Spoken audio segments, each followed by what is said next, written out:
Assalamu alaikum wa rahmatullahi ta'ala wa barakatuh.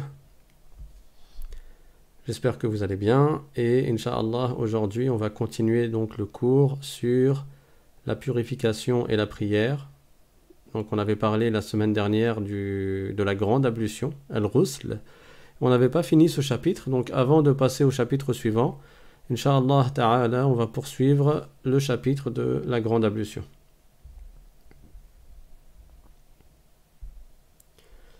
Bismillahirrahmanirrahim, alhamdulillahi rabbil alamin, wa sallallahu wa sallam ala sayyidina Muhammadin taha al-amin, wa ala alihi wa sahbihi at-tayyibin at-tahirin. Allahumma la sahla illa ma ja'altahu sahla, wa anta ya hayyu ya qayyum taj'alul hazna idha shi'ta sahla. Allahumma allimna ma jahilna, wa dhakkirna ma nasina, وَانْفَعْنَا بِمَا عَلَّمْتَنَا وَزِدْنَا عِلْمًا. La louange est à Allah, le Seigneur des mondes, et que l'honneur et l'élévation en degrés soient accordés à notre maître Muhammad sallallahu alayhi wa sallam, ainsi que la préservation de sa communauté et de ce qu'il craint pour elle. Nous demandons à Allah qu'il nous fasse apprendre ce que nous ignorons, qu'il nous fasse nous rappeler de ce que nous avons oublié, et qu'il nous augmente en connaissance. Et nous lui demandons de nous préserver de l'état des gens de l'enfer. Et nous demandons à Allah qu'il fasse que notre intention soit sincère et que l'on recherche uniquement l'agrément de Dieu dans l'apprentissage de la science de la religion et dans l'application de l'obéissance à Allah, c'est-à-dire l'accomplissement des adorations. Donc toujours dans le chapitre de la purification, je vous rappelle la parole du prophète sallallahu alayhi wa sallam, at-tuhuru shatrul iman, c'est-à-dire que la purification, c'est la moitié de la foi. Donc la purification, on en a besoin pour la prière, on en a besoin pour le tawaf, on en a besoin à différentes situations, et c'est quelque chose qui est très important en islam, d'où c'est pour cela qu'on y passe un certain temps, afin de pouvoir accomplir correctement toutes nos purifications. Vous avez bien vu qu'il y a la petite ablution, il y a l'istinja, il y a la grande ablution. Et dans le chapitre de la grande ablution, on a vu dans quel cas il était un devoir de faire la grande ablution. On a cité 5 cas. Après une émission de mani, donc de sperme, après un rapport sexuel. Et la personne qui a eu un de ces deux-là, on dit qu'elle est junub. Et il y a 3 autres situations qui sont réservées aux femmes, parce que les 2 premières étaient pour les hommes et les femmes. Et c'est la fin des menstrues, la fin des lochis ou l'accouchement. On a vu également quels étaient les piliers de la grande ablution. Les piliers de la grande ablution sont au nombre de 2. Il y a le fait de mettre l'intention de faire la grande ablution obligatoire dans le cas où elle est obligatoire et de laver tout son corps. Et on a vu également quelle est la meilleure façon de faire la grande ablution, donc avec les sunnas dans la grande ablution. Et on a vu dans quel cas il est recommandé également de faire une grande ablution qui n'est pas obligatoire. On a cité comme exemple le ghusl du vendredi, donc qui est écrit là, le ghusl du vendredi, la grande ablution du vendredi, qui est très importante. C'est une sunna mu'akkada, c'est-à-dire que le prophète sallallahu alayhi wa sallam ne l'a délaissé jamais. Il y a même eu une divergence entre les savants. Certains ont considéré que cette grande ablution du vendredi est obligatoire. Mais donc il y a eu des divergences tirées de certains hadiths. Certains les ont interprétés d'une manière et d'autres les ont interprétés d'une autre manière. Par exemple, le prophète sallallahu alayhi wa sallam a dit dans un hadith Man tawadda'a yawm al-jumu'ati fabiha wa ni'mat wa man ightasala fal-ghuslu afdal. C'est-à-dire celui qui a fait la petite ablution pour le vendredi, pour la prière du vendredi, c'est bien, il y a des récompenses en cela, c'est bien. Et le jour du vendredi de faire la petite ablution. Mais celui qui a fait le ghusl, fal-ghuslu afdal, c'est encore mieux de faire le ghusl. On a vu également le ghusl des 2 fêtes, le ghusl que l'on fait après avoir lavé un mort, et ainsi de suite. Et après cela, on avait expliqué ce qu'il était interdit de faire quand la personne est junub. Donc, c'est qui le junub? On a dit c'est celui qui a eu une émission de mani ou qui a eu un rapport sexuel. Celui-là, il lui est interdit de faire les 3 choses qu'il est haram de faire pour celui qui n'a pas la petite ablution. Donc la prière, le tawaf et le fait de toucher ou porter le Coran. Et on en a rajouté 2 qui n'est pas interdit pour celui qui n'a pas le wudu, mais qu'il est interdit de faire pour celui qui est junub. C'était quoi? C'était le fait de rester dans une mosquée et de réciter le Coran avec sa langue, avec sa bouche. Et je vous avais dit que nous allons rajouter maintenant un petit chapitre qui est ce qu'il est interdit de faire pour la femme qui a ses menstrues ou la femme qui a ses lochis. Donc, pas pour le junub. Alors, c'est quoi ce qui réunit le junub et la femme qui a les menstrues? C'est que dans les deux cas, ils doivent faire la grande ablution. Mais il y a une différence dans les choses qu'il est interdit de faire pour eux. Parce que la femme qui a les menstrues ou la femme qui a les lochis, il lui est interdit de faire tout ce qui est interdit de faire pour celui qui est junub ou pour celle qui est junub. Donc c'est encore une fois la prière, le tawaf, toucher ou porter le Coran, et les deux que nous venons de rajouter, donc le fait de rester dans une mosquée et de réciter le Coran. Et on rajoute à tout cela, pour la femme qui a les menstrues, l'interdiction de jeûner. Une femme qui a ses menstrues n'a pas à jeûner. Mais elle devra rattraper son jeûne dans le cas où c'était un jeûne obligatoire, comme le jeûne du mois de Ramadan. Contrairement à la prière. La prière, la femme qui a les menstrues ne fait pas la prière. Et après la fin des menstrues, elle ne rattrapera pas sa prière. Elle ne rattrape pas les prières qu'elle a délaissées pendant qu'elle avait ses menstrues. C'est ça la différence entre la prière et le jeûne. Par contre, le jeûne qu'elle a délaissé pendant le mois de Ramadan parce qu'elle avait ses menstrues ou parce qu'elle avait ses lochis, et je rappelle que les lochis, c'est le sang qui coule après l'accouchement, ce jeûne-là devra être rattrapé. Quand, selon le madhab shafi'ite, on le rattrape après le jour de l'Aïd et avant le Ramadan suivant. Donc elle a 1 an pour rattraper ces jeûnes-là qu'elle avait délaissés avec excuse. Parce qu'elle ne pouvait pas jeûner. Et c'était même interdit pour elle de jeûner pendant qu'elle avait ses menstrues. C'est-à-dire que même si elle avait jeûné, le jeûne n'aurait pas été compté. Il n'aurait pas été comptabilisé, il n'aurait pas été valable. Également, parmi les choses qu'il est interdit de faire pour la femme qui a ses menstrues, il y a le rapport sexuel avec son mari. Donc, un couple n'a pas le droit d'avoir un rapport sexuel pendant que la femme a ses menstrues. Et même après que les menstrues se soient arrêtées, s'ils veulent avoir un rapport sexuel, il est impératif qu'elle fasse la grande ablution d'abord. Donc elle doit, même après l'interruption des menstrues ou des lochis, elle doit faire la grande ablution avant de pouvoir faire la prière, mais elle doit également faire la grande ablution si elle veut avoir un rapport avec son mari ou si son mari veut avoir un rapport avec elle. Donc ils ne peuvent pas avoir un rapport sans qu'elle ait refait la grande ablution après la fin de ses menstrues ou après la fin de ses lochis. Voilà pour ce qu'il est interdit de faire pour la femme qui a ses menstrues ou ses lochis. Alors certains savants, ils n'ont pas précisé uniquement le rapport sexuel, mais ils ont été plus larges. Ils ont été plus larges. Donc quand j'ai dit avec son mari, bien entendu, ça ne veut pas dire que c'est permis d'avoir un rapport avec autre que son mari. Mais ça, c'est un rapport sexuel avec autre que son mari, ça s'appelle la fornication. Ça, c'est un des plus graves des péchés. Le prophète, sallallahu alayhi wa sallam, dans un hadith, il a été interrogé Ayyu dhunubi a'zam, c'est-à-dire quel est le plus grave des péchés, et il a dit alayhi salatu wassalam an taj'ala lillahi niddan wa huwa khalaqak, c'est-à-dire que le plus grave des péchés, c'est que tu attribues à Dieu des associés alors que c'est Dieu qui t'a créé. C'est ça le plus grave des péchés, c'est de la mécréance. Les compagnons lui ont dit thumma ay, c'est-à-dire et après la mécréance, après le shirk, c'est quoi le plus grave des péchés? Et le prophète sallallahu alayhi wa sallam a répondu An taqtula waladaka khashyat al-faqr, c'est que tu tues ton enfant par peur de la pauvreté. Soi-disant, tu n'aurais pas suffisamment pour nourrir ton enfant, alors tu vas le tuer. Ce qui est visé par cela, c'est l'interdiction du meurtre.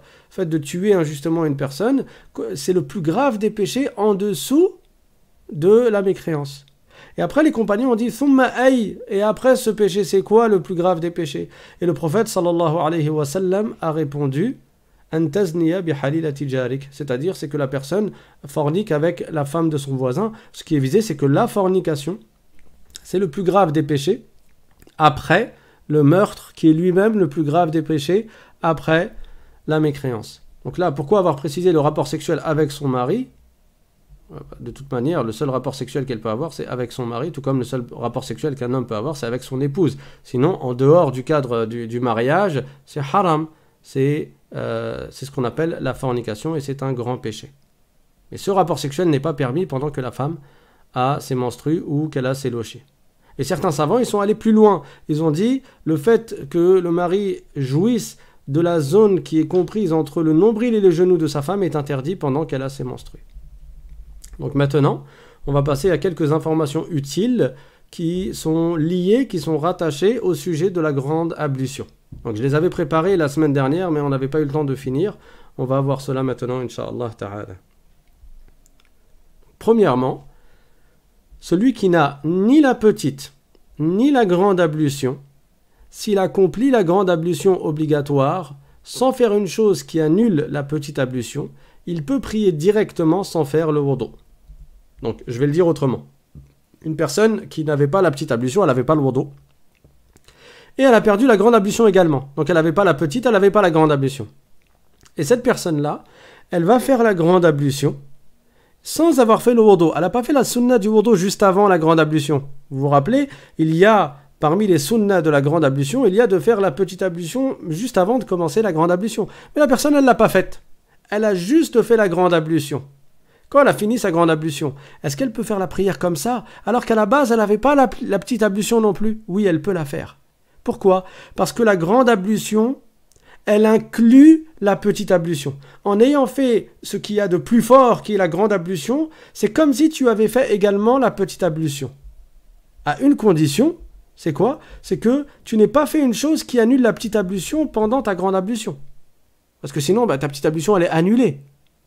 Mais si la personne n'a pas fait une chose qui annule la petite ablution lorsqu'elle a fait sa grande ablution, ça veut dire qu'elle n'a pas touché, par exemple, son sexe ou son anus avec l'intérieur de sa main. Au moment où elle a voulu laver ses parties, par exemple, elle a utilisé un gant. Ou alors, elle a utilisé autre que l'intérieur de la main. Donc, elle n'a pas annulé sa petite ablution, elle n'a pas eu un gaz pendant qu'elle faisait la grande ablution.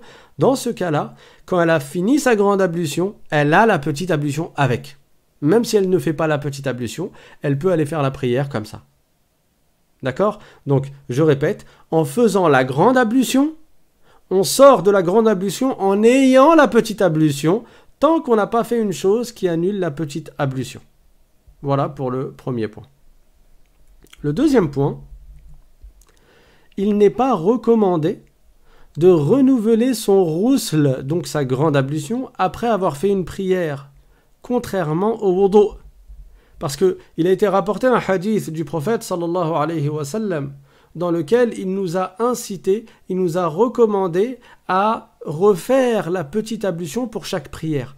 À partir du moment où tu as fait la petite ablution et que tu as fait une prière avec ce wudu, c'est recommandé de refaire la petite ablution pour la prochaine prière, même si tu as toujours ton wudu. Pourquoi? Parce qu'avec ton premier wudu, tu l'as, on va dire, utilisé pour faire une prière. Donc c'est bien de refaire le wudu pour une autre prière, même si tu n'es pas obligé, puisque tu as toujours ton wudu. Et c'est différent du ghusl. Le ghusl, c'est quelque chose qui prend plus de temps à faire, qui nécessite, on va dire, plus d'efforts que la petite ablution. Et le ghusl, il n'est pas recommandé de le faire après chaque prière. À chaque fois que tu as fait une prière, tu veux refaire une autre prière, tu ne vas pas refaire ton ghusl. Voilà. Donc il n'est pas recommandé, je répète, de renouveler son ghusl après avoir fait une prière, contrairement au wudu. Le troisième point, ce qui rend obligatoire la grande ablution, c'est la sortie du mani, le sperme, qui est différent, donc le mani est différent de ce qu'on appelle le madhi et le wadi. Et ça, la semaine dernière, j'avais dit que j'allais en parler à la fin du cours, mais j'ai pas eu le temps d'en parler à la fin du cours. Donc c'est maintenant qu'on va en parler, Inch'Allah. Il faut savoir qu'il y a des liquides qui sont assez semblables et qui peuvent sortir du sexe de la personne. Et ces liquides, en arabe, on les appelle donc le mani, qui est le sperme. Et on a déjà donné ces trois caractéristiques qui lui sont propres et qui le distinguent des autres liquides qui peuvent sortir. Et le sperme rend obligatoire, c'est-à-dire l'émission du sperme, la sortie du mani, rend obligatoire la grande ablution. Mais il faut bien connaître les trois caractéristiques dont nous avions parlé pour pouvoir les distinguer des autres liquides qui sont entre autres le madhi et le wadi. Le madhi, c'est quoi? C'est un liquide qui est fin, c'est un liquide qui est plus fin que le mani, il est plutôt visqueux, un peu gluant, et il sort lors d'une poussée de désir. Vous allez me dire, oui, mais le mani aussi, il sort lors d'une poussée de désir. C'est quoi la différence? C'est que le mani, on avait précisé qu'il sort lors d'une poussée de désir, et après la sortie du mani, il n'y a plus de désir. Alors que le madhi, il sort lors d'une poussée de désir à cause d'une pensée, d'une imagination, ou à cause d'un regard, par exemple, et suite à cette sortie de madhi, il y a toujours du désir. Parce que le sperme n'est pas encore sorti. Donc il y a toujours ce désir. Donc c'est cela ce qui distingue le mani du madhi. Et en plus, le madhi, il est plutôt transparent, alors que le mani de l'homme, il est plus blanc et épais, visqueux. Et le mani de la femme, il est plutôt jaune et un peu moins épais que le mani de l'homme. Et le madhi, lui, c'est un liquide qui est fin, qui est plutôt transparent et qui sort lors d'une poussée de désir. Donc le madhi ne rend pas obligatoire la grande ablution. Qu'est-ce qu'on fait s'il y a eu une sortie du madhi? Si on se rend compte que du madhi est sorti, ben on fait l'istinja, tout simplement. On va purifier le vêtement s'il a été souillé par cette impureté, parce que le madhi est une impureté, et on va faire l'istinja, et après on refait la petite ablution. Pourquoi? Ben parce que parmi les choses qui annulent la petite ablution, qu'est-ce qu'on avait dit? Il y a tout ce qui sort des orifices inférieurs, sauf le mani. Donc le madhi, c'est un liquide qui sort d'un orifice inférieur et qui n'est pas du mani, donc il rend obligatoire le wudu. Il rend obligatoire la petite ablution et pas la grande ablution. Également, parmi les choses qui sont les liquides qui sont différents du mani, il y a le wadi. Le wadi, c'est un liquide qui est blanc, donc qui ressemble au mani, parce qu'il est blanc et il est épais. Comme le mani de l'homme, il est blanc et épais. Alors comment tu vas le distinguer? Le wadi, il ne sort pas au moment d'un désir, parce que la sortie au moment d'un désir intense qui est suivi d'un relâchement du désir, d'une annulation du désir, ça c'est le mani. Le wadi, lui, ne sort pas au moment du désir. Et il n'a pas la même odeur que le mani. Le wadi n'a pas la même odeur que le mani. Et il ne sort pas par à-coup, par éjaculation comme le mani. Quand est-ce qu'il sort? Il sort lorsque la personne, elle fait un grand effort. Par exemple, elle porte des choses qui sont très lourdes. Il se peut qu'à ce moment-là, il y ait du wadi qui sorte. Ou lorsque la personne est extrêmement fatiguée également, il se peut qu'il y ait du wadi qui sort. Donc voilà la différence entre le mani, le madhi et le wadi. Le madhi et le wadi ne sont pas du mani et donc ils ne rendent pas obligatoire la grande ablution, mais ils rendent obligatoire l'istinja et la petite ablution. Quatrième point, si la personne voit une tache dans son sous-vêtement et qu'elle doute si c'est du mani ou du wadi, parce qu'on a vu que le mani et le wadi, tous les deux ils sont blancs, tous les deux ils sont épais. Donc comment la personne elle fait si elle se rend compte après coup qu'il y a une tache dans son sous-vêtement et elle n'arrive pas à distinguer? Elle n'arrive pas à reconnaître l'odeur, elle n'arrive pas à distinguer. Elle se dit, ça se trouve, c'est du mani, ça se trouve, c'est du wadi. Elle, qu'est-ce qu'elle fait? Les savants, il y a divergence sur ce sujet, mais les savants chafi'ites ont dit qu'elle a le choix. C'est-à-dire que tu as le droit de considérer cela comme du mani, alors que tu n'es pas capable de distinguer. Donc c'est vraiment, tu le fais de manière arbitraire. Si tu veux, tu le considères comme du mani, et par conséquent, tu vas faire la grande ablution. Tout comme si tu veux, tu vas le considérer comme du wadi et pour le coup, tu vas faire l'istinja et le wudu. Tu as le choix entre les deux, c'est toi qui choisis, c'est toi qui décides. Parce que tu n'as pas su distinguer, est-ce que c'était du mani ou bien du wadi? Alors, tu choisis. Si tu veux, tu le considères comme du mani et tu vas faire la grande ablution. Et si tu veux, tu le considères comme du wadi et donc tu vas faire l'istinja et la petite ablution. Le point suivant, si la personne est en état de grand hadath, le jour du vendredi. Donc, le jour du vendredi, elle doit faire la grande ablution obligatoire. Elle est en état de grand hadath, soit c'est une femme dont les menstrues se sont arrêtés, et ou c'est un homme qui est junub, ou c'est une femme qui est junub. Le vendredi matin, la personne, elle doit faire la grande ablution obligatoire. Mais on sait que le vendredi, c'est recommandé de faire la grande ablution surérogatoire. La grande ablution sunna, elle, qu'est-ce qu'elle fait? Elle peut mettre une double intention. C'est-à-dire que quand elle va prendre une seule fois sa douche, elle va pas prendre 2 fois sa douche parce qu'elle a un ghusl obligatoire à faire et un ghusl sunna à faire. Non, elle va prendre sa douche une seule fois. Elle va faire le ghusl une seule fois, mais elle va mettre la double intention. C'est-à-dire que dans son cœur, elle va faire le ghusl en mettant l'intention de lever le grand hadith, donc de faire la grande ablution obligatoire, et en mettant l'intention de faire la sunna du vendredi, donc le ghusl surérogatoire du vendredi. Et là, elle aura les récompenses de l'accomplissement du devoir, et elle aura les récompenses de l'accomplissement de la sunna du vendredi, qui est une sunna mu'akkada. Le point suivant.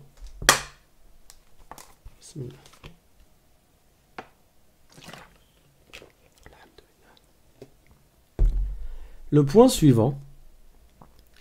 Si une des 5 choses qui annulent la grande ablution survient, vous vous rappelez c'est quoi les 5 choses? Ça c'est du par cœur. Hein. Vous avez les audios, vous avez les vidéos, donc vous pouvez réviser, vous avez le texte dans la description de chaque vidéo, vous avez accès, il y a un lien qui donne accès au texte. Ça c'est des choses à apprendre par cœur. C'est ce que vous avez besoin de connaître pour votre quotidien. Pour ne pas vous retrouver dans une situation où il vous arrive une chose et vous devez vous poser la question, attends, mais ça c'est, je dois faire la petite ou la grande ablution, ou bien j'ai rien à faire. Non, ça c'est des choses que tu dois connaître. Ça fait partie des choses que tu dois connaître, c'est-à-dire dans ton cœur, afin de pouvoir appliquer ta religion.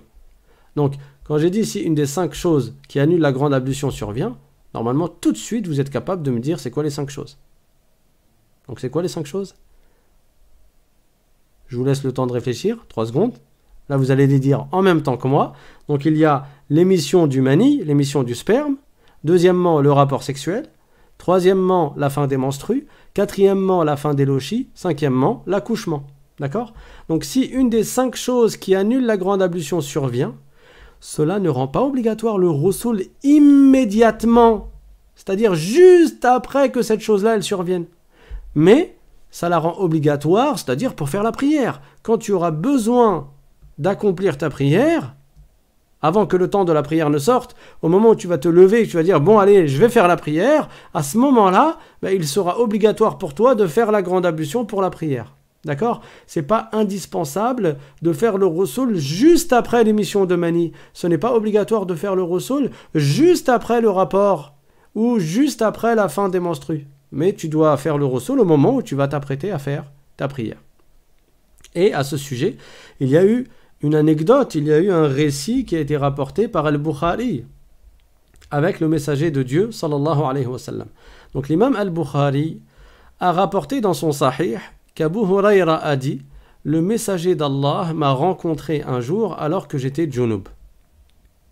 Ça veut dire quoi junub? Là aussi, du tac au tac. Normalement, vous maintenant, j'ai tellement répété que vous êtes capable de vous en rappeler. Junub, c'est celui qui a perdu la grande ablution par l'une de 2 choses. Soit par l'émission du mani, soit par un rapport. Donc, Abu Hurayra, qui était un des compagnons du prophète, sallallahu alayhi wa sallam, et c'est le compagnon du prophète qui a rapporté le plus de hadiths du messager, sallallahu alayhi wa sallam. Pourtant, il n'est pas resté de nombreuses années avec le prophète. Il est resté avec le prophète à peu près dans les 3 dernières années qui ont précédé la mort du prophète, sallallahu alayhi wa sallam. Sauf que Abu Hurayra, il restait avec le prophète toujours. Donc il n'a pas pris du temps, il a pas pris le temps de se marier ou d'aller travailler, non. Lui, ses journées, qu'est-ce qu'il faisait? Il restait avec le prophète. Et du coup, il a appris énormément de hadiths du prophète sallallahu alayhi wa sallam, et c'est pour cela que la plupart des hadiths qui sont rapportés, celui qui en a rapporté le plus parmi les compagnons, c'était Abu Hurayra. Même si certains compagnons ont précédé Abu Hurayra dans l'entrée en islam, et ils sont restés beaucoup plus longtemps en termes d'années avec le prophète. Mais ils avaient une vie à côté. Ils allaient travailler, ils restaient avec leur famille, ils avaient une femme, des enfants, etc. Abu Hurayra, non. Donc, parmi les hadiths qu'il a rapportés, et ce hadith est dans le Sahih de Al-Bukhari, Abu Hurayra a dit un jour, le prophète sallallahu alayhi wa sallam, il m'a vu, il m'a pris par la main, et j'ai marché avec lui jusqu'à ce qu'il s'assoie. Alors je me suis esquivé, et j'ai regagné mon logis. Et j'ai donc fait le ghusl. Pourquoi? Parce qu'il n'avait pas la grande ablution, il était junub. Il a dit, j'ai fait le ghusl, Puis je suis revenu auprès du messager qui était encore assis. Alors le prophète sallallahu alayhi wa sallam a dit Aïna kunta ya Aba Hir. Il lui a dit où étais-tu, ô Abu Hir? C'était comme un diminutif que le prophète sallallahu alayhi wa sallam lui avait donné. C'est magnifique. Masha'Allah, il avait la chance et l'honneur d'être auprès du prophète sallallahu alayhi wa sallam, et en plus que le prophète il l'appelle, il avait une certaine proximité avec lui au point de lui donner ce surnom et ce surnom. Donc il lui a dit où étais-tu, ô Abu Hir? Alors Abu Huraira lui a expliqué, c'est-à-dire qu'il lui a dit qu'il était junub et qu'il était parti faire le ghusl. Alors le prophète sallallahu alayhi wa sallam lui a dit Subhanallah ya Aba Hir, innal mu'mina la yanjus. Il a dit Subhanallah ya Aba Hir, innal mu'mina la yanjus. C'est-à-dire Subhanallah, ô Abu Hir, certes le croyant n'est jamais impur. Cela veut dire que ton état de junub ne te rend pas impur et que tu aurais pu rester avec nous sans avoir la grande ablution. Et ça, c'est également valable pour les femmes qui ont leur menstru, contrairement à ce qui est dit dans d'autres religions. Il y a une autre religion dans laquelle ils interdisent à la femme qui a les menstrues de toucher la nourriture, sinon soit ils prétendent que la nourriture elle devient impure. Mais en islam, c'est pas comme ça. La personne, même si elle est junub, même si elle doit faire la grande ablution, même si la femme a les menstrues, elle n'est pas impure, cette personne-là, pour autant. Donc elle peut rester avec les autres et elle peut toucher la nourriture et elle peut toucher, si c'est un homme, il peut toucher sa femme, elle peut toucher son mari, etc. Donc, Abu Huraira, comme il n'avait pas la grande ablution, il est rentré rapidement chez lui pour faire le ghusl, pour revenir voir le prophète. Et le prophète, il lui a fait comprendre qu'il aurait pu rester avec lui même s'il était junub. C'est ça le sens du hadith. Innal mu'mina la yanjus. Tu n'es pas impur, tu aurais pu rester avec moi. Et faire ta grande ablution ultérieurement quand tu allais t'apprêter à faire la prière. Tu n'étais pas obligé de la faire immédiatement, ta grande ablution. Donc c'est pour cela que je vous mets en garde contre ce qui est dit dans certains pays. Il y a des gens qui propagent une idée qui est fausse et qui prétend que celui qui sort en étant junub, alors il est dans le haram, il est dans le péché. Non, sinon le prophète sallallahu alayhi wa sallam, il lui aurait dit t'as bien fait de rentrer faire le ghusl. Le prophète sallallahu alayhi wa sallam lui aurait dit oui, tu n'aurais pas dû sortir comme ça. Mais c'est pas ce que le prophète a dit. Au contraire, il lui a dit innal mu'mina la yanjus. Donc tu as le droit de sortir de la maison si tu te réveilles le matin et que le temps du subh il est déjà sorti. Tu te réveilles à 10h du matin, tu vas aller faire tes courses le matin, tu peux aller sortir faire tes courses, t'oublies pas d'écrire sur ton attestation, mais tu peux aller sortir faire tes courses et revenir avant le Zohar pour pouvoir ensuite faire la grande ablution et faire le Zohar dans son temps. Tu n'es pas obligé de faire la grande ablution avant de sortir de chez toi. D'accord ? Le point suivant, il est recommandé à la personne junub de faire l'istinja et le wudu avant de manger, de boire, de dormir ou d'avoir un rapport sexuel. Donc, si quelqu'un est junub, homme ou femme, donc un homme par exemple a eu un rapport avec son épouse et vice-versa, et inversement. Cette personne qui est junub, si elle veut aller manger, elle a le droit. On a dit, elle doit faire la grande ablution pour aller faire sa prière, pas pour aller manger. Donc si elle veut aller manger, juste après avoir fait ce rapport, ou bien elle veut aller boire, ou bien elle veut avoir un deuxième rapport, ou bien elle veut aller dormir, c'est recommandé de faire le wudu. C'est recommandé de faire le wudu avant d'aller manger. Pourquoi ? Parce qu'elle était junub.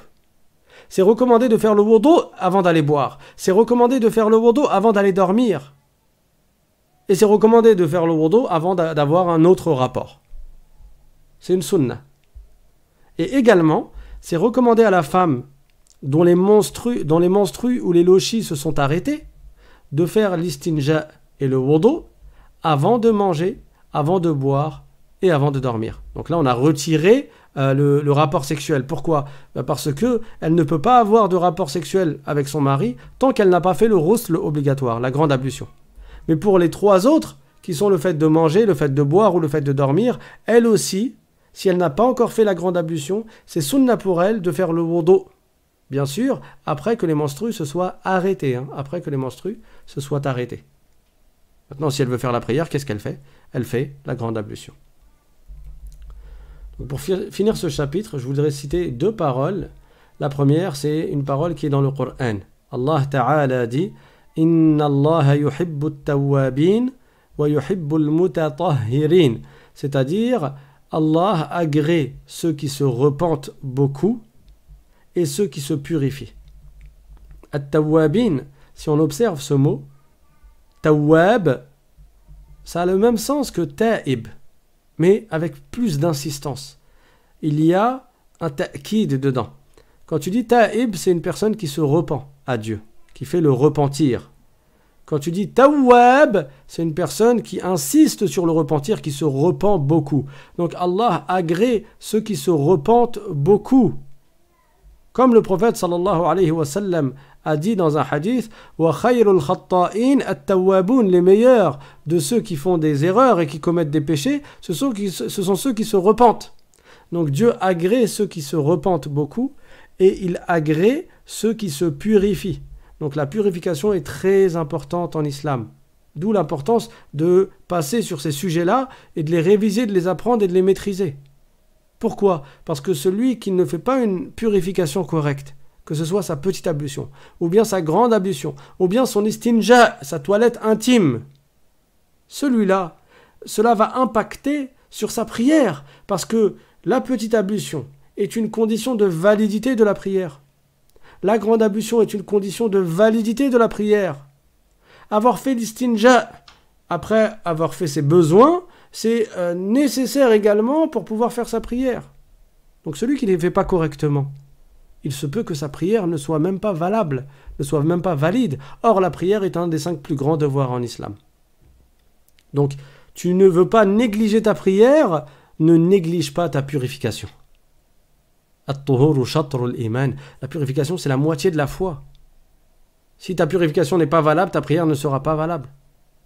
Si tu fais preuve de relâchement dans ta petite ou ta grande ablution en commettant des actes qui sont déconseillés, comme le fait de gaspiller beaucoup d'eau, cela va impacter non seulement les récompenses de ta petite ablution, de ta grande ablution, le gaspillage de l'eau, comme on avait vu la dernière fois, mais cela va également impacter les hasanats de ta prière. Parce que ta prière, elle dépend, entre autres, de ta purification. Donc si ta purification n'a pas été faite correctement, cela va avoir un impact sur les hasanat de ta prière. Et pour finir, Rabi'atul Ra'i, qui était le cheikh de l'imam Malik, donc c'était un grand savant, il a dit « Man arada Allahu bihi khayran, yassara Allahu lahu, ou yassara lahu umura taharatih. » Je répète, il a dit « Man arada Allahu bihi khayran, yassara lahu umura taharatih. » C'est-à-dire, celui pour qui Dieu a voulu du bien, il lui facilite sa purification. Et ce qui est visé par « il lui facilite sa purification », c'est que il l'a fait de manière facile, il l'a fait de manière simple, sans waswas. Donc en d'autres termes, faire sa petite et sa grande ablution de manière facile, simplement, donc sans waswas, c'est un signe de bien pour la personne. C'est un signe que Dieu lui a voulu du bien. Donc une personne qui a du waswas, elle doit faire en sorte d'arrêter son waswas. Elle ne passe pas des semaines, des mois et des années à avoir du waswas. Elle se contrôle. Parce que même si le shaitan a une certaine emprise, un certain impact sur toi, une certaine influence à cause de ses suggestions, toi, tu es capable de contrôler tes actes avec ton cœur. Et c'est pour cela que le prophète sallallahu alayhi wa sallam a dit dans un hadith, il a dit alayhi salatu wa salam, ألا إن في الجسد مضغة إذا صلحت صلح الجسد كله وإذا فسدت فسد الجسد كله ألا وهي القلب. C'est-à-dire qu'il y a dans le corps un morceau de chair, s'il est sain, S-A-I-N, donc s'il n'est pas corrompu, s'il est pur, s'il est bon, ce morceau de chair, alors le reste des organes vont être bons. Le reste du corps va être bon, il ne va pas être corrompu, il va être bien. Et par contre, si ce morceau de chair qui est dans le corps, il est corrompu, alhamdulillah, si ce morceau de chair est corrompu, il est mauvais, alors le reste du corps va être mauvais. Ensuite il a dit ala wa hiya al-qalb, et ce morceau de chair c'est le cœur. Ça veut dire que ton cœur dirige tes organes. C'est avec ton cœur que tu vas ordonner à tes mains de faire ce qu'elles font, et à tes pieds de faire ce qu'ils font, et à ta langue de dire ce qu'elle dit. Tout ça est dirigé par ton cœur. Donc tu es capable de te maîtriser. Et quand tu as des waswas, c'est-à-dire des mauvaises suggestions qui proviennent du shaitan et qui te fatiguent pendant ta purification, quand tu fais le wudu, le shaitan il vient et te dit non mais peut-être t'as pas lavé ici correctement, continue à laver, jusqu'à ce qu'à la fin tu verses des litres et des litres d'eau.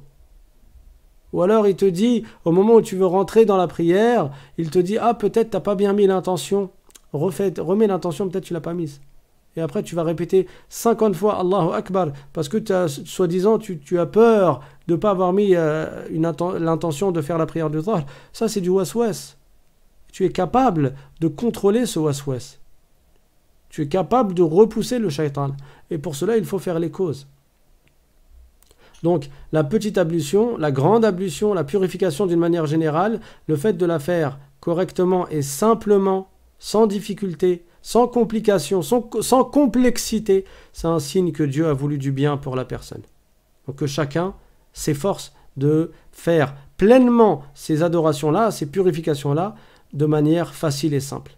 Une fois, il y a un homme qui avait beaucoup de waswas, et donc il utilisait beaucoup d'eau.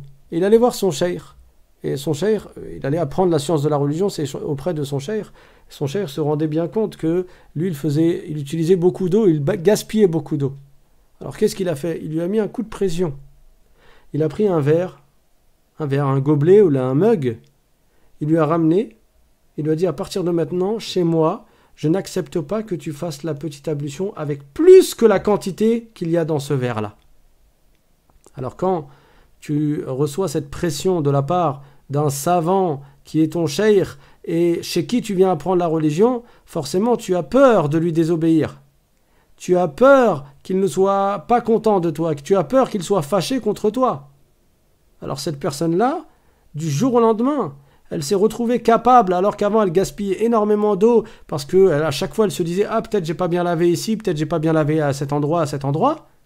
Au final, du jour au lendemain, elle s'est retrouvée à faire la petite ablution avec un verre d'eau. Un verre d'eau, ça lui suffisait pour faire la petite ablution.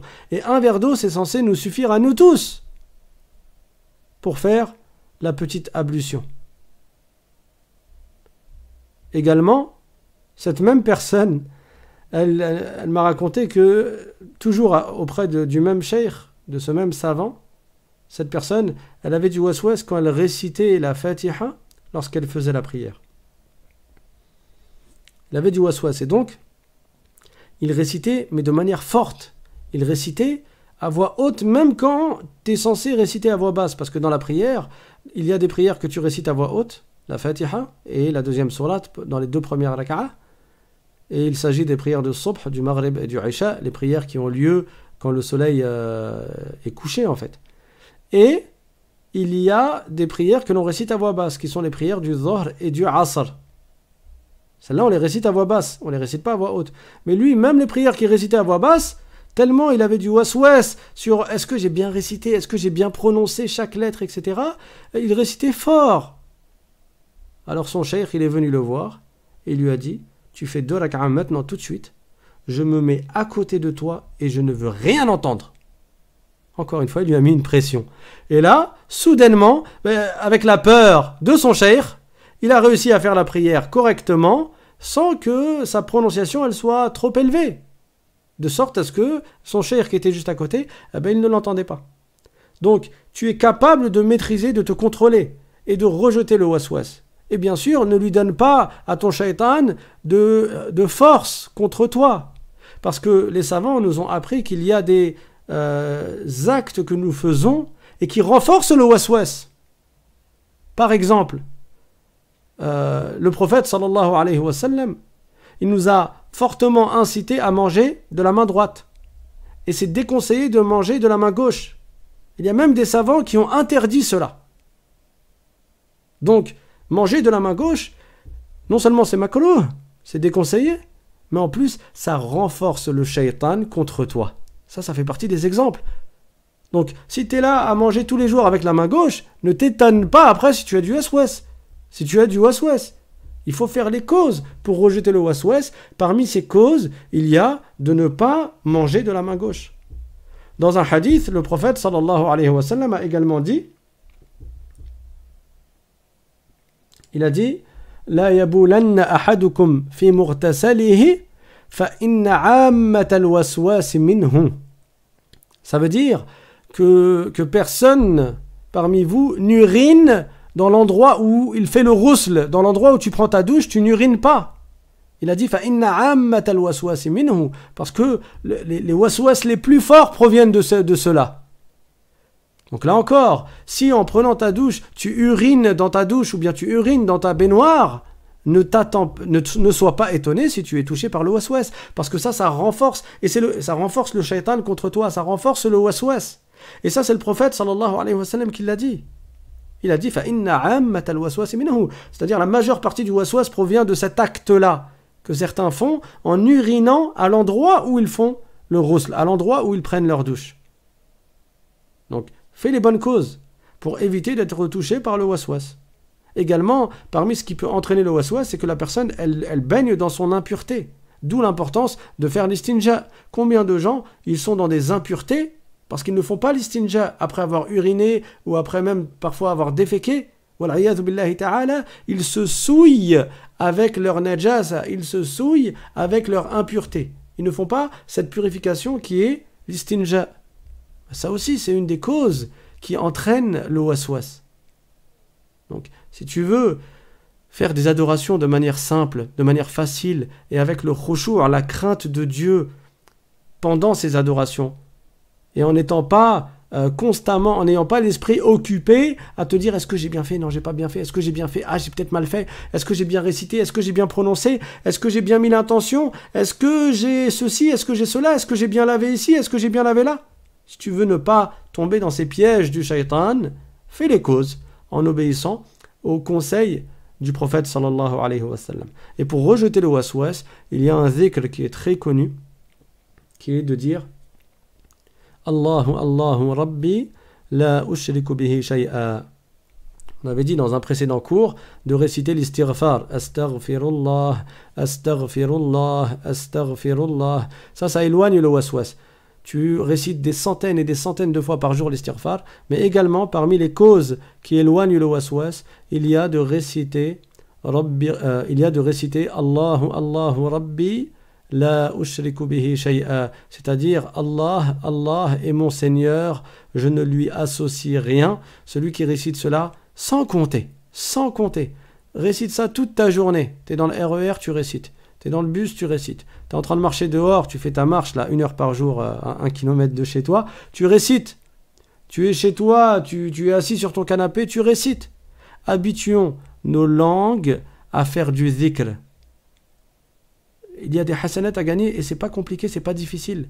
Il y a beaucoup de hasanats à gagner. Et en plus, chaque fois que tu fais du dhikr, le shaitan qui t'insuffle des mauvaises idées, le shaitan qui te jette des suggestions dans ton cœur, ça le repousse, ça l'éloigne.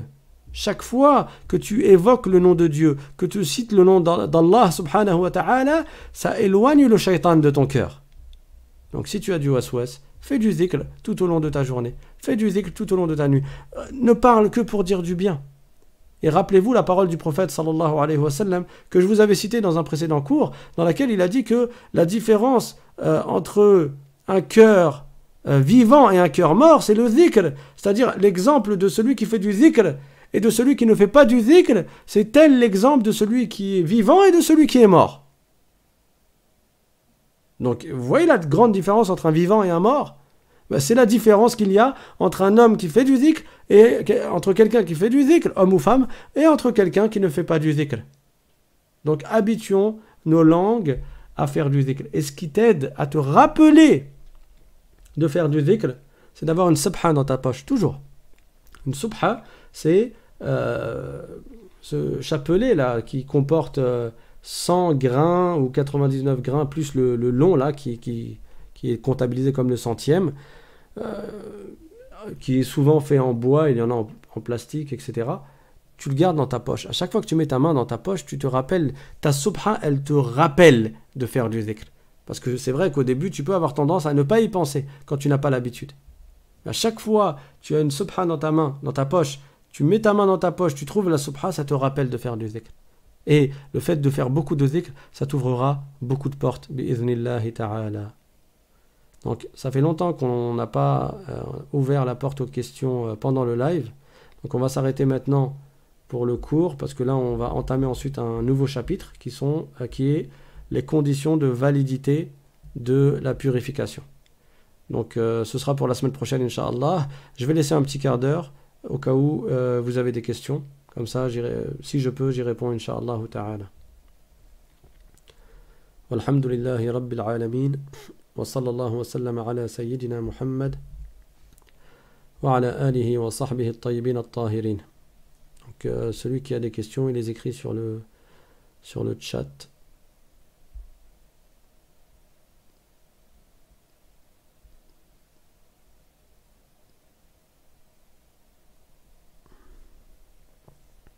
Donc il y a une question.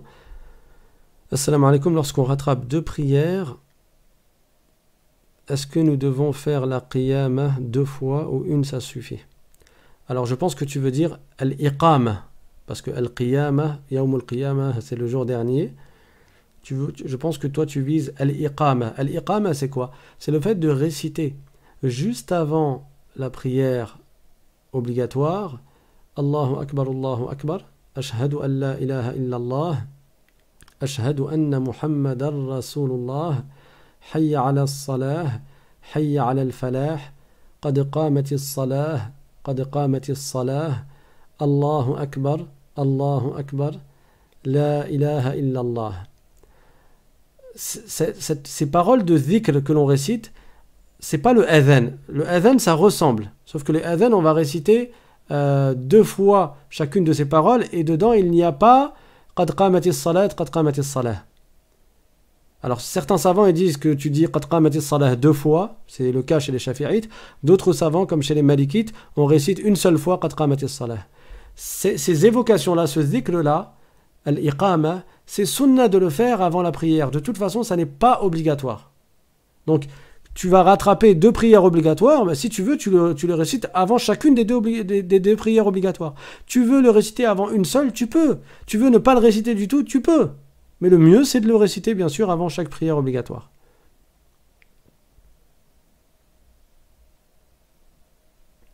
Alors, il y a une autre question. Si en plein rousl, on a une envie pressante d'uriner, et on le fait en plein rousl, est-ce que ce rousl est validé quand même? Oui, il est validé quand même. Bien sûr, tu dois faire attention à ne pas t'uriner dessus. Parce que se souiller avec l'urine est un grand péché. Et c'est déconseillé d'uriner dans l'endroit où on fait le rousl. Mais cela n'enlève pas la validité du rousl. Par contre, quand la personne sort du rousl, si elle n'a pas refait le wudu après, là, elle n'a pas la petite ablution. Pourquoi? Parce qu'elle aura fait quelque chose qui annule la petite ablution.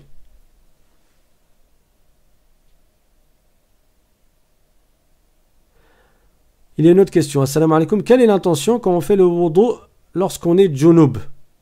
Ça dépend. Alors déjà, tu peux mettre l'intention de faire le wudu, tout court. Mais si tu avais déjà ta petite ablution, tu mets l'intention de faire le wudu qui est la sunna du ghusl. Et si tu n'avais pas la petite ablution, tu peux faire l'intention de faire la petite ablution qui est obligatoire pour faire la prière.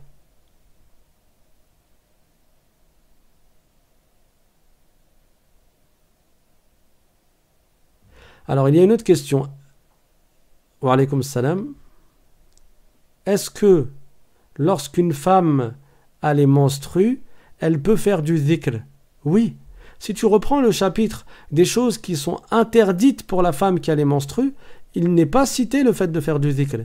Ce qui est interdit pour la femme qui a les menstrues et qui est interdit également pour celui qui est junub, c'est quoi? C'est de réciter du Qur'an. Et en plus, on avait vu la semaine dernière, dans le cours de jeudi dernier, la leçon numéro 5, on avait vu que même certains versets du Coran, si tu les récites, mais en tant que dhikr, et non pas dans l'intention de réciter un verset du Coran, tu as le droit, même si tu es junub ou si tu as tes menstrues. Comme le fait de réciter Bismillahirrahmanirrahim avant de manger, ou de réciter Subhanalladhi sakhara lana hadha wa ma kunna lahu muqrinin wa inna ila rabbina lamunqalibun avant de monter dans ta voiture, ou quand tu montes dans ta voiture. Ou bien si tu veux faire le dua Rabbana atina fid dunya hasanah wa fil akhirati hasanah wa qina adhaban nar. Des duas, ils sont dans le Coran, mais si toi tu le récites, mais pas en tant que verset du Coran, tu le récites en tant que dua, c'est valable, c'est permis yani. Quelqu'un qui renouvelle le wudu, qu'est-ce qu'il met comme intention? C'est-à-dire que il a déjà le wudu, il a fait une prière avec, et il veut refaire le wudu, ben tu peux mettre l'intention de faire la sunna du wudu. Le wudu sunna.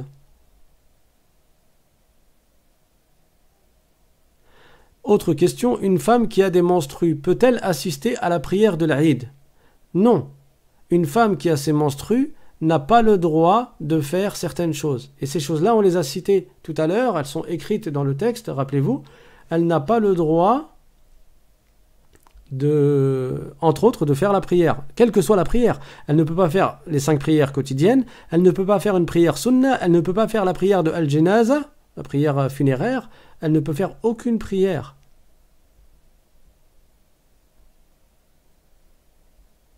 Il y a une autre question, est-ce que les femmes ont aussi du madhi et du wadi ou ça concerne que l'homme? Je n'ai jamais entendu que c'était des liquides qui étaient spécifiques à l'homme. Je peux revérifier, Inch'Allah.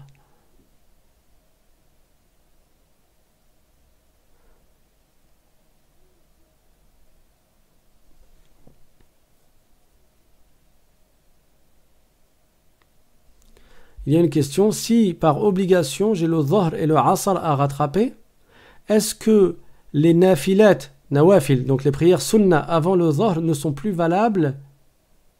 Si.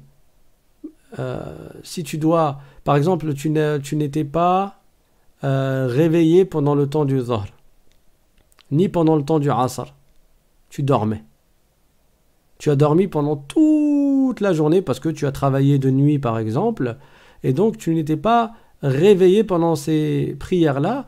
Bien sûr, c'est une obligation de rattraper le dhahr et le asr, et c'est recommandé de rattraper les rawatib. Les rawatib, c'est recommandé de les rattraper si elles ont été délaissées. Les rawatib, ce sont les prières que l'on fait juste avant ou juste après les prières obligatoires. Autre question, est-ce que le madhi et le wadi sont impurs? Oui. Tout ce qui sort des orifices inférieurs, hormis le sperme, sont impurs. Le sperme, il y a divergence. Les shafi'ites ont dit qu'il n'est pas impur, et il y a d'autres écoles de jurisprudence qui ont dit que c'était impur. Il y a une autre question, est-ce que si une personne a du waswas, cela veut dire qu'elle a un mauvais cœur? J'ai pas dit ça. Le waswas, ça peut provenir de l'ignorance. Certaines personnes ont du waswas à cause de l'ignorance, et parfois ça peut provenir d'une certaine maladie ou de problèmes dans le cerveau, par exemple. Il peut, parfois, à cause de certaines maladies, certains sont touchés par différentes choses, par la mélancolie, par les mauvaises pensées, il broie du noir, il voit toujours noir, il pense du mal de tout le monde, et en général ces personnes-là qui ont ce qu'on appelle as-sawda en arabe, elles sont également touchées par le waswas. Donc parfois c'est dû à la maladie, et ça se traite avec la médecine naturelle, et parfois c'est dû à l'ignorance. Mais dans tous les cas ça se règle. La personne, elle ne doit pas être fataliste là, en se disant « Ah mais moi de toute façon je suis quelqu'un de waswasseux, c'est comme ça et puis c'est tout ». Non, tes waswas, tu peux les arrêter.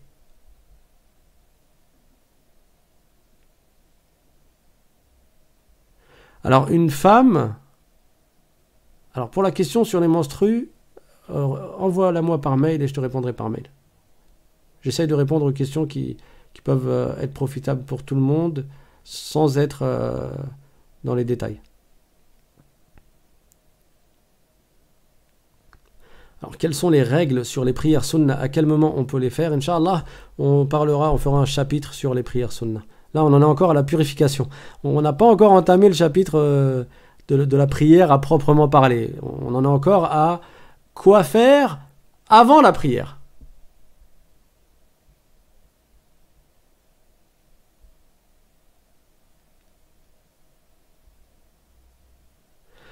Il y a une autre question. Quand on rattrape par exemple le Asr au moment du Maghrib, doit-on réciter le Asr à voix haute ou les séparer? Je pense que tu veux dire ou à voix basse, n'est-ce pas? Donc la prière du Asr, normalement tu la récites à voix basse, hein, quand tu la récites dans son temps. Et la prière du Maghrib, tu la récites à voix haute quand tu la récites dans son temps. Du coup, le Asr, si tu le rattrapes dans la prière, dans le temps du Maghrib, comment tu le récites, à voix haute ou à voix basse? Il y a divergence. Chez les Shafi'ites, tu récites il y a divergence en fait entre les Shafi'ites et les Malikites. Laissez-moi me rappeler. Il y en a un des deux en tout cas qui a dit tu récites à voix haute parce que tu prends en compte le temps dans lequel tu es. Et il y a l'autre qui a dit tu récites à voix basse parce que tu prends en compte à l'origine cette prière, est-ce qu'elle se récite à voix basse ou pas. D'accord? Donc il y a divergence. Juste là tout de suite j'ai un doute, est-ce que c'est l'imam Shafi'i qui a dit le premier ou qui a dit le deuxième et vice versa. Je vous reconfirmerai Inch'Allah.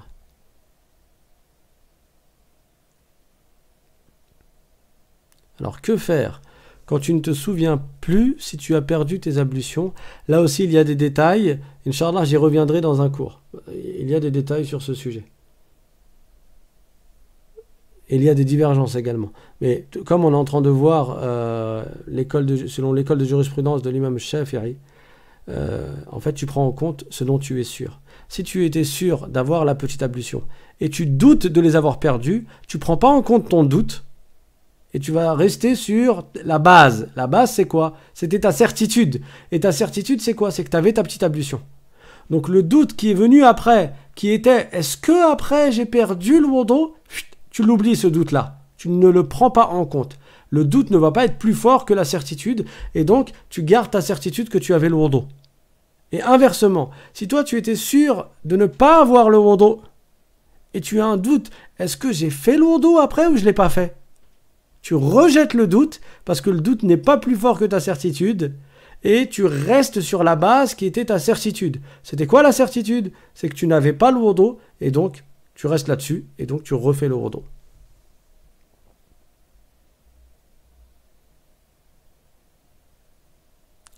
Il y a une autre question. Est-ce que les 2 raka'a avant la Jumu'ah est obligatoire ou bien c'est conseillé? Alors la Jumu'ah, les 2 raka'a avant la Jumu'ah, c'est sunnah, c'est pas obligatoire. Il y a une autre question. Si après avoir fait le ghusl, on a un doute sur le fait que du mani s'est encore écoulé, doit-on tenir compte et faire le ghusl ou non? Si c'est juste un doute, tu n'es pas obligé de tenir compte du doute. Toi, tu restes sur ta certitude. Maintenant, d'une manière générale, souvent, si une personne urine après avoir été junub, ça enlève beaucoup de probabilités qu'il y ait du mani qui s'écoule. Donc, si elle attend d'uriner avant de faire le ghusl, elle est tranquille dans sa tête. Elle aura plus ce doute-là, parce que après, c'est de manière très probable, il n'y a pas de mani qui va s'écouler après avoir uriné. Maintenant, si la personne elle est sûre d'avoir fait sortir, que du mani est sorti, de son propre mani à elle, est sorti après le ghusl, selon l'imam Shafi'i, elle doit refaire le ghusl. Parce qu'il y a à nouveau du mani qui est sorti, et c'est son mani. Donc elle doit refaire le ghusl. Chez Shafi'i, là aussi il y a divergence. Il y a d'autres savants qui ont dit que c'est pas obligé de refaire.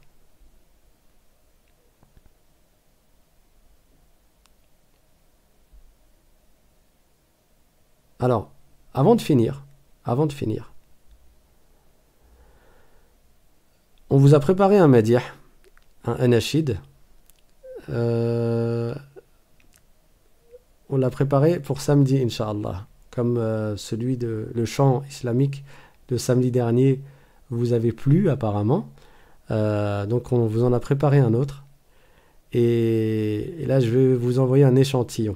Donc j'ai vu avec mon équipe, ils m'ont conseillé de ne pas vous envoyer l'échantillon aujourd'hui et d'attendre qu'il soit au complet samedi, mais je voulais quand même vous envoyer un échantillon. Ça sera un petit teaser, donc soyez prêts pour samedi, Inch'Allah, parce que je vous le dis, comme disent les jeunes, vous n'êtes pas prêts. Vous n'êtes pas prêts, soyez prêts. Donc là, juste après le cours, je vais vous envoyer un échantillon du chant religieux qui sera complet samedi, Inch'Allah. Donc soyez présents samedi pour le recevoir. Et bien sûr, je vous dis à samedi pour le cours. Samedi pour le cours sur Riyad al-Salihin, les jardins des vertueux. Et à lundi pour le cours sur la croyance.